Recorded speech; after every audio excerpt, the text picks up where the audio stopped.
Cabin mate 24 hours study hall and work space mobile app download చేసుకుని ఇప్పుడే మీ cabin book చేసుకోండి. నమస్తే, నేను విజయ్.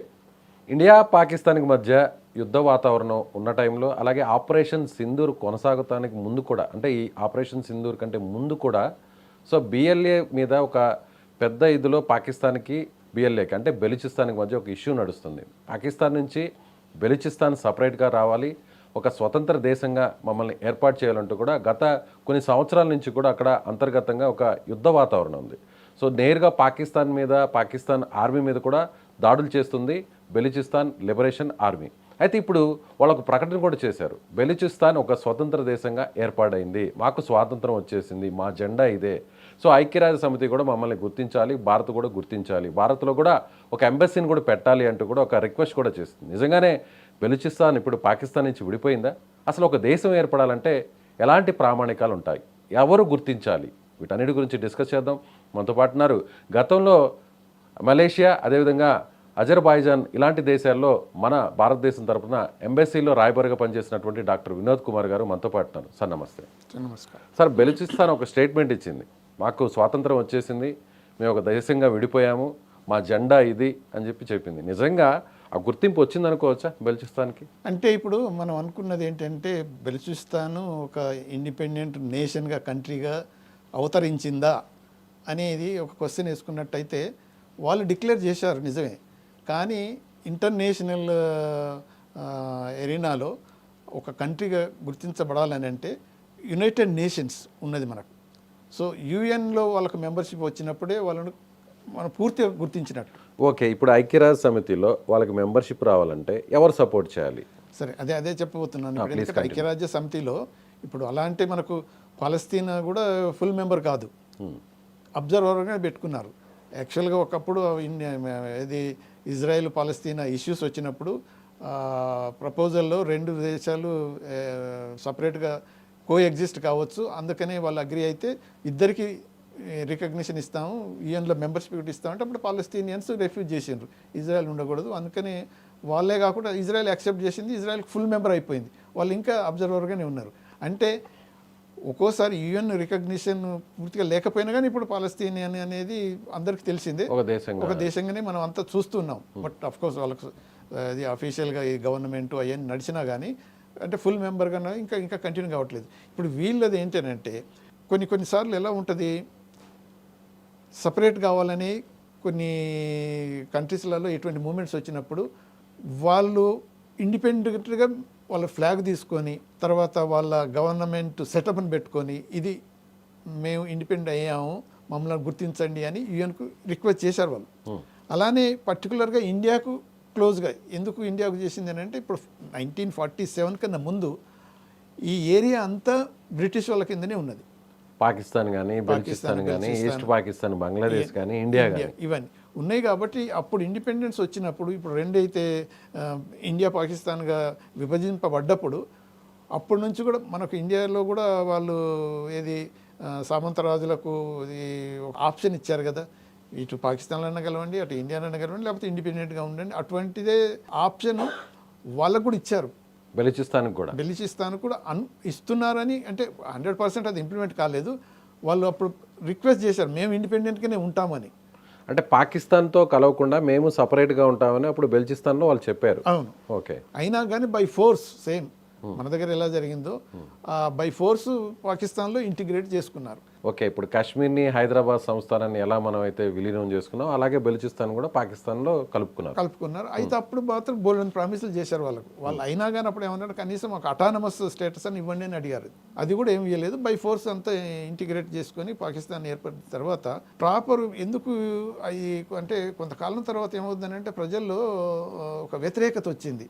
పాకిస్తాన్లో అది లార్జెస్ట్ ప్రావిన్స్, తర్వాత రిచ్ ఇన్ మినరల్స్ రిసోర్సెస్, అంటే ఆ రిసోర్సెస్ కనుక ఆ ప్రావిన్స్ కనుక ఉపయోగపడితే చాలా వరకు రిచ్ అయిపోతుంది.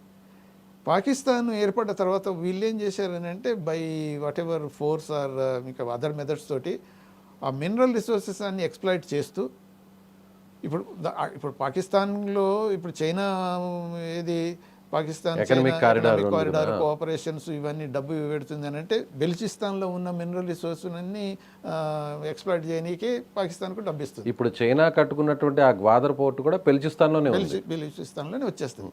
అందుకనే ఇప్పుడు చైనా ఇంట్రెస్ట్ అంతా పాకిస్తాన్ ఇంటిగ్రిటీ సావర్నిటీ ఇవన్నీ ఏదైతే మాట్లాడుతుందో వాళ్ళ సెల్ఫ్ ఇంట్రెస్ట్ తోటి ఈ బెలూచిస్తాన్లో ఉన్న ఖనిజ సంపద అంతా వాళ్ళు దోచుకోనికే ప్రయత్నం చేస్తారు. ఇప్పుడు వాళ్ళు ఒక స్టేట్మెంట్ ఇచ్చారు కదా సార్, మేము ఒక దేశంగా ఏర్పడ్డాం, మా స్వతంత్రం మాకు వచ్చేసింది, మా జెండా ఇది, మేము ఒక ప్రభుత్వాన్ని కూడా ఏర్పాటు చేసుకున్నాం అని ఇప్పుడు మీరు అన్నట్టు యుఎన్ఓకి ఒక రిక్వెస్ట్ పంపించారు. ఇప్పుడు ఇది గుర్తించచ్చా, మనకి గుర్తించవచ్చా? బెలుచిస్తాన్ ఒక సపరేట్ కంట్రీగా మనం ఇప్పుడు ఐడెంటిఫై చేయొచ్చా? అంటే ఇప్పుడు ఈ స్టేజ్లో ఇమ్మీడియట్గా ఒక కంట్రీని గుర్తించటం అనేది ఆ స్టేజ్కి ఇంకా రాలేదు. మీరు ఇందాక ఒక మాట అన్నారు, యుఎన్ఓలో ఒక మెంబర్షిప్ రావాలి, అప్పుడే ఒక దేశంగా గుర్తింపు వస్తుంది అని. ఈ మెంబర్షిప్ రావడానికి వేరే దేశాల మద్దతు ఏమన్నా అవసరం ఉంటుందా? అంటే సభ్య దేశాలుగా ఐక్యరాజ్య సమితిలో ఉన్నటువంటి సభ్య దేశాలు, శాశ్వత సభ్యత్వం కలిగిన దేశాల సపోర్ట్ ఏమన్నా అవసరమా? అంటే ఇప్పుడు అది అవసరం. ఎందుకనంటే ఇప్పుడు యుఎన్ మెంబర్షిప్ కావాలంటే ఇప్పుడు జనరల్ అసెంబ్లీలో వాళ్ళు యాక్సెప్ట్ చేయాల్సి వస్తుంది. ఆ జనరల్ అసెంబ్లీలో అయిన తర్వాత మళ్ళీ యుఎన్ఎస్సి సెక్యూరిటీ కౌన్సిల్ అది కూడా ఓకే అని ఉంటుంది. కాకపోతే ఇప్పుడు ప్రాబ్లం ఎక్కడుంది అని అంటే పాకిస్తాన్కు 100% సపోర్ట్ చేస్తుంది చైనా సపోర్ట్ ఏం చేస్తుందంటే సెల్ఫ్ ఇంట్రెస్ట్ తోటి. సో అటువంటి అప్పుడు ఇది బెలూచిస్తాన్ ఇండిపెండెంట్ కంట్రీగా అవతరించి వాళ్ళకు యుఎన్లో మెంబర్షిప్ వస్తుందని అయితే మనం అంత ఈజీగా వస్తుందని అయితే అనుకోలేము. చైనా ఖచ్చితంగా వ్యతిరేకిస్తుంది, తప్పకుండా వ్యతిరేకిస్తుంది. కానీ అమెరికా కూడా వ్యతిరేకిస్తుంది. అమెరికా కూడా ఇప్పటివరకు అయితే 100% ఏది పాకిస్తాన్కు బెలూచిస్తాన్ మీద సపోర్ట్ కామెంట్స్ చేయట్లేదు. ఎందుకంటే అక్కడ జరిగేవన్నీ వాళ్ళకి తెలుసు. ఇప్పుడు వాళ్ళు అనేది ఏంటంటే వాళ్ళ గ్రీవెన్సెస్ ఎక్కువైపోతున్నాయి రోజుకు. కానీ చైనాని దెబ్బ కొట్టాలని మొదటి నుంచి కూడా అమెరికా చూస్తుంది కదా సార్. ఇప్పుడు చైనాకి సంబంధించిన ఎకనామిక్ కారిడార్ అంతా కూడా బెలూచిస్తాన్లోనే కన్స్ట్రక్షన్ పూర్తయింది, ఆ రోడ్వేస్ కానీ పోర్ట్ కానీ. ఇప్పుడు ఆబ్వియస్లీ చైనా సపోర్ట్ చేస్తే అమెరికా వ్యతిరేకిస్తుంది, కాబట్టి ఒకవేళ బెలూచిస్తాన్కి అమెరికా సపోర్ట్ ఉంటుంది కదా. అంటే మీరు అన్నది కూడా కరెక్ట్. ఏంటంటే ఇప్పుడు ఒకప్పుడు అమెరికన్ ఇంట్రెస్ట్ ఉండేది ఎప్పుడు ఈ ఆఫ్ఘనిస్తాన్లో తాలిబాన్లతోటి వీళ్ళకి ఎప్పుడైతే వార్ అవుతుందో, అమెరికన్ వార్ ఏదైతుందో అప్పుడు పాకిస్తాన్ అవసరం చాలా ఉండేది. అందుకనే ఈ బెలూచిస్తాన్లో ఉన్న వ్యతిరేకతను కూడా అమెరికా సపోర్ట్ చేయలేదు, సప్రెస్ కూడా చేయలేదు. బట్ పాకిస్తాన్కే సపోర్ట్ చేస్తుంది. పాకిస్తాన్కు ఇచ్చిన ఆర్మమెంటు ఫైనాన్స్ తోటి ఈ బెలూచిస్తాన్ కూడా వాళ్ళు సప్రెస్ చేసిండ్రు.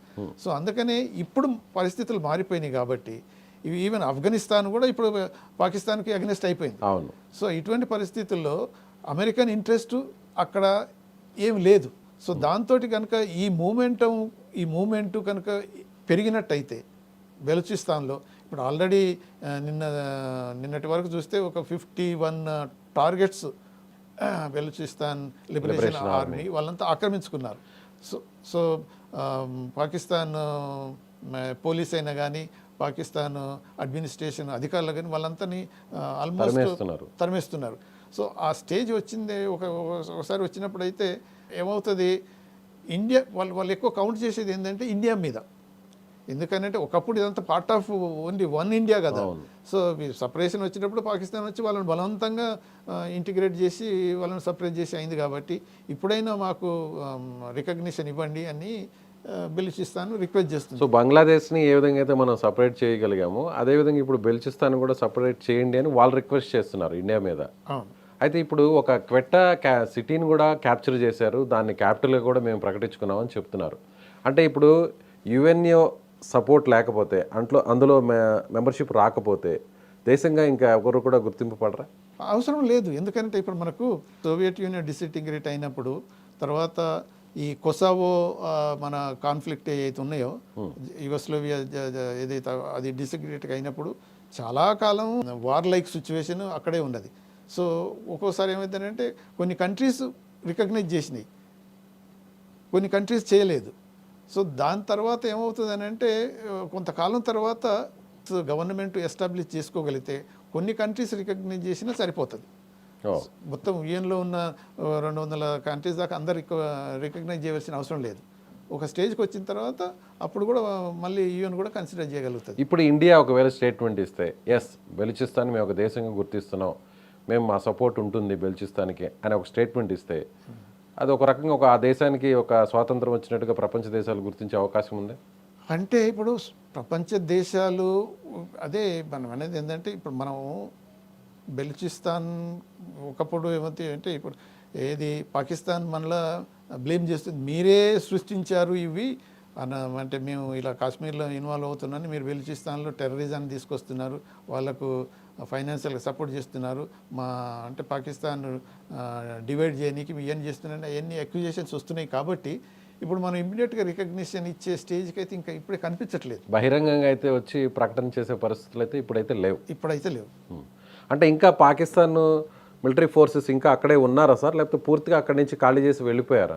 ఆఫీసర్స్ కావచ్చు, గవర్నమెంట్కి సంబంధించిన ఎవరైతే ఆ స్ట్రక్చర్, ఆ వ్యవస్థ అంతా కూడా ఖాళీ చేసి బయటకు వెళ్ళిపోయిందా, ఇంకా ఉందా పాకిస్తాన్?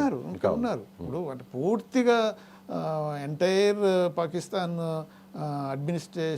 అడ్మినిస్ట్రేటివ్ మెషినరీ అంతా బెలూచిస్తాన్ ఖాళీ చేసి వెళ్ళిపోయినట్టయితే లేదు. ఇప్పుడు ఎందుకంటే అప్పుడు ఏది ట్రైన్ మీద హైజాక్ జరిగి అంత జరిగినప్పుడు మొత్తం మిలిటరీ అంతా పోయి వాళ్ళని న్యూట్రలైజ్ చేయడం కూడా జరిగింది కదా. సో అంటే ఇప్పుడు వాళ్ళు అనుకున్నది ఏంటంటే బెలూచిస్తాన్ బిఎల్ఏ పీపుల్ పాకిస్తాన్ ఇప్పుడు కనుక ఇండియా మీద ఫుల్ స్కేల్ వార్కు పోయినట్టయితే అక్కడ ఉన్న మిలిటరీ ఫోర్సెస్ అంతా కూడా ఇటువైపు వచ్చేస్తుంది. అప్పుడు మొత్తం పూర్తిగా క్యాప్చర్ చేసుకుందాం అనే ప్లాన్ చేశారు. అందుకనే కొద్దిగా వాళ్ళు అనేది డిసప్పాయింట్ అయినట్టు తెలుస్తున్నది. దాంతో ఏమంటే మళ్ళీ రిక్వెస్ట్ చేస్తున్నారు, మేము ఏం చేసాము, ఆక్రమించుకున్నాము, మేము మన ఇండిపెండెన్స్ డిక్లేర్ చేసాం, మీరు రికగ్నైజ్ చేయండి, మా ఎంబసీ ఓపెన్ చేయడానికి మీరు అనుమతించండి అని రిక్వెస్ట్ చేస్తున్నారు. అలానే యూఎన్ కూడా అదే అప్లై చేసుకున్నారు. ఇప్పుడు ఇంటర్నేషనల్గా అదర్ కంట్రీస్ అన్ని అబ్జర్వ్ చేస్తున్నాయి ఏం జరుగుతుంది అనేది. ఇదైతే తిరుగుబాటు అయితే జరిగింది. ఆ తిరుగుబాటులో ఇంకా కొద్దిగా ముందుకు మరింత పోరాటం జరిగి అది ఇంకా ప్రోగ్రెస్ అయినప్పుడు ఆటోమేటిక్గా ఓకే వేరే కంట్రీస్ కూడా రికగ్నైజ్ చేసే స్టేజ్కి వచ్చినప్పుడు అప్పుడు ఇండియా లీడ్ తీసుకోవచ్చు. ఇప్పుడైతే అప్రోప్రియేట్గా అయితే అనిపించట్లేదు. Right sir, thank you so much. So ఇది డాక్టర్ వినోద్ కుమార్ గారు చెప్తున్నట్టుగా బెలూచిస్తాన్కి సంబంధించి కూడా ఇప్పటికిప్పుడు ఒక సపరేట్ దేశంగా ఒక ప్రకటించే పరిస్థితి ఇతర దేశాలు గుర్తించడం కానీ జరగదు. అయితే భారతదేశం కూడా వెయిట్ అండ్ సీ అన్నటువంటి ఒక సిచ్యువేషన్లో ఉంది. ముఖ్యంగా మరింత పోరాటం జరిగి ఇంకా కూడా ప్రపంచ దేశాలన్నీ కూడా బెలూచిస్తాన్ వైపు దృష్టి సారించే విధంగా కూడా అక్కడ పోరాటం జరిగితే పాకిస్తాన్కి సంబంధించి కూడా అక్కడ ఉన్న ఫోర్సెస్ అన్ని కూడా పూర్తి స్థాయిలో బయటకు వెళితేనే బెలూచిస్తాన్ ఒక స్వతంత్ర దేశంగా అందరూ కూడా గుర్తించే అవకాశం ఉందని ఆయన అంటున్నారు. Thank you so much.